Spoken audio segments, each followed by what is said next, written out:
evening. My name is John from New England Prepper Society, and today I'm going to be talking about the importance of homesteading and SHTF and why you should be doing it.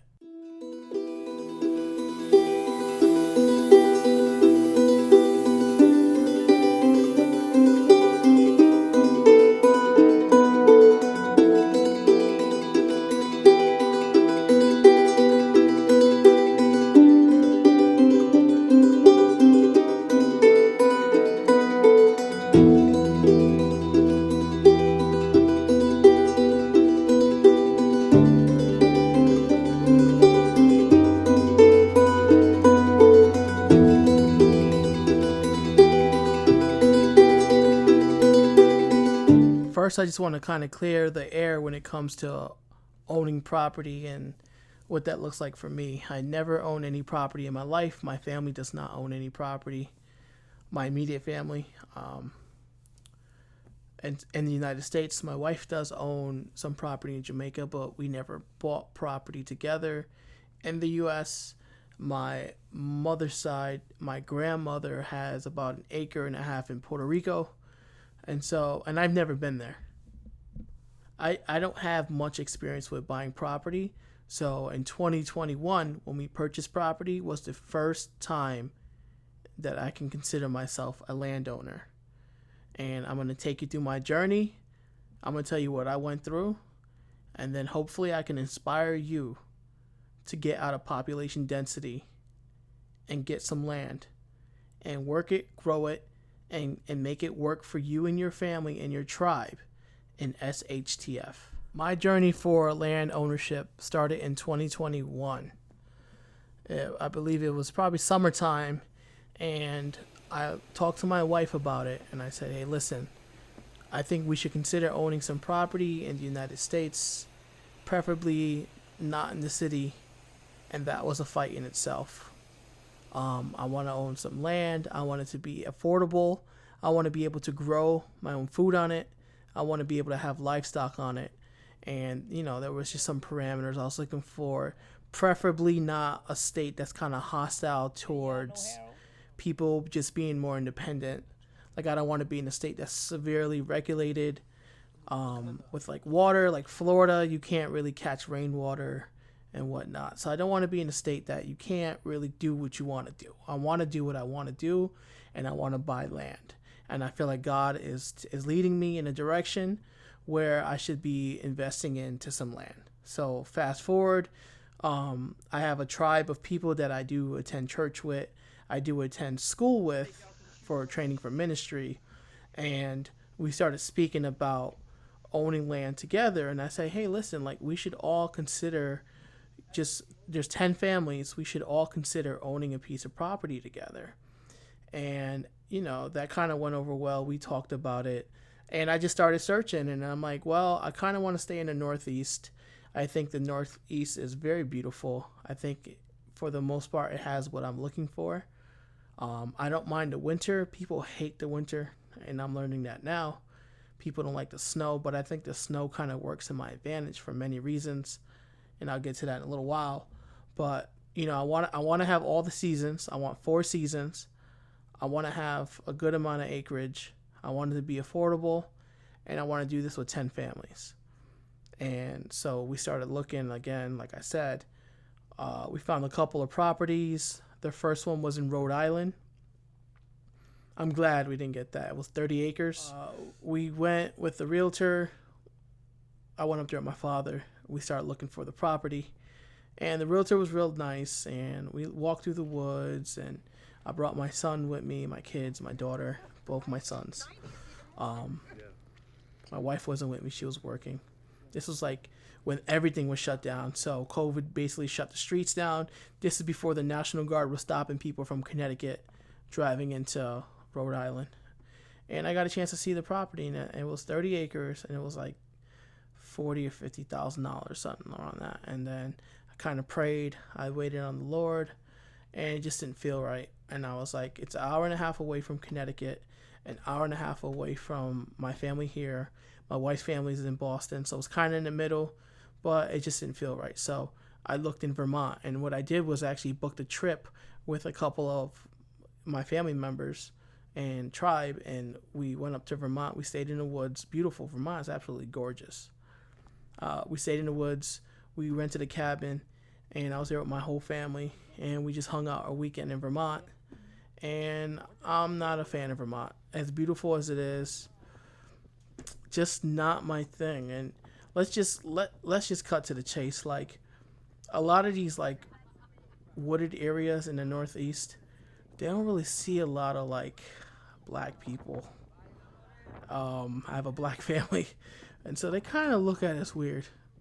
And I don't want to make this about race or anything like that, but that did play a factor in us moving around. And like, we were in the city, we were the only black folks in the city, and they kind of noticed us. And like Vermont, I know Bernie Sanders is right now turning and twitching, but like, yo, Vermont's not that friendly. They got their gay pride flag waving in the air. They got their little gay pride pins on, but they really wasn't feeling us. So it was kind of a contradiction, like, you know, like rights, like equality, okay, whatever. Anyway, so we felt out Vermont wasn't for us, and then I'm like, all right, let's try New Hampshire. New Hampshire is absolutely gorgeous. This is when coronavirus first started popping, and so the property values weren't really affected yet.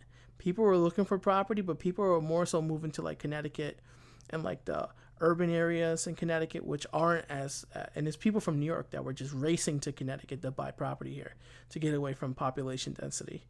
And it's like during like the riots and whatnot. And so people were coming here, and, you know, it was driving the housing market up here, because my wife and I were actually looking for houses at the same time in Connecticut, just to get a feel of what's happening. And like, people were buying houses cash here, and they were putting $20,000 and $30,000 over asking price, and so we weren't able to compete. We kind of got chopped when it came. Massachusetts is probably one of the worst states. We're not even gonna even consider that. That state's crazy. It's like mini New York. Before I even say anything else, I do want to say I do like Massachusetts. I do prefer it over New York City. I just think I would never try to buy land there. And there's no disrespect to anyone who lives in Massachusetts, but I just not the place I want to be, especially with their gun laws. But so New Hampshire, it just didn't pan out. I love New Hampshire. I like everything about it. It's mostly like woods, and like most of the wooded areas in New Hampshire, they don't have like a water heater. They don't have any water hookups. So like, there's nothing. There's no power hookup, no water hookup. It was just like, hi, I'm New Hampshire. You can buy 100,000 acres here for $10, but you're not going to have any electricity. You're not going to have water. And if you want that, you're going to pay $1 million. So that was mostly New Hampshire. And I'm not saying it's everywhere. Like, there was some nice areas, like the White Mountain area, but it's kind of expensive. That was out the picture. And so I'm like, all right, like, I'm getting up there and I'm going north. Let's check out Maine. So check out Maine. And the properties that I'm seeing in Maine that I like are like super north. Now, Maine is a very big state. You can fit all of New England in the state of Maine. You know, anyways, I'm driving 500, 600 miles north. Let's do it, right? So it's my first time not in Maine, but my first time really like driving there alone by myself or with my wife. Like, I used to go camping in Maine, but that's like on the New Hampshire border. Like I said, Maine's so big, the part where I camped was literally Massachusetts. It wasn't even Maine. So, like, I'm going deep into Maine. And the first property that I saw, yes, the first property, because we put a bid. Anyways, first property I saw, 384 acres. 384 acres. Ridiculous. I loved everything about it. It was like a cabin style home. Maybe I'll put a picture up. 384 acres. Had a river that ran through the backyard. Beautiful home. Beautiful house. Beautiful land. I went there. I'm like, God, this is me. This is me and my family and my tribe. This is us. It wasn't us. Somebody actually put a bid on it. Right? So we go ahead and we apply for the mortgage, because here's the secret to buying land. If it has a house on it, right, you can actually apply for a traditional house loan. People that just want to buy land, you can't get a house loan. And it's real easy to get a house loan as long as you have the credit and the cash, right? So the trick is, and this is the gem one, look for land with a house on it so you can get a house loan. That's trick one. And that's what we did. And we go to give an offer, and then when we go to give the offer, somebody beat us by 1 day. I was absolutely floored and devastated. Because, like I said, we were looking for like almost a year now. It just wasn't working out. And I'm over here devastated severely.